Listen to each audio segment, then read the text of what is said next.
வணக்கம். திருக்குறள் அதிகாரம் 2. வான் சிறப்பு. வான் நின்று உலகம் வழங்கி வருதலான் தான் அமிழ்தம் என்றுணர பாற்று.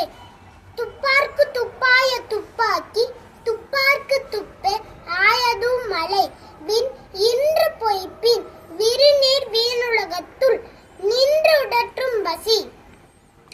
ஏரின் உளார் உழவர் புயல் என்னும் வாரி வளங்குன்றிக்கால் கெடுப்பதும் கெட்டார்க்கு சார்பாய் மற்றாங்கே எடுப்பதும் எல்லாம் மழை. விசும்பின் துளி வீலின் அல்லால் மற்றாங்கே பசும்புல் தலை காண்பு அரிது.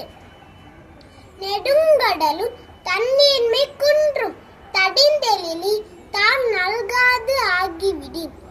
சிறப்போடு பூசனை செல்லாது வானம் வரக்குமே வானோர்க்கும் மீண்டு. தானம் தவம் இரண்டும் தங்கா வியனுலகம் வானம் வழங்காது எனின். நீரின்று அமையாது உலகெனின் யார் யார்க்கும் வானின்று அமையாது ஒழுக்கு. தேங்க்யூ. Very good.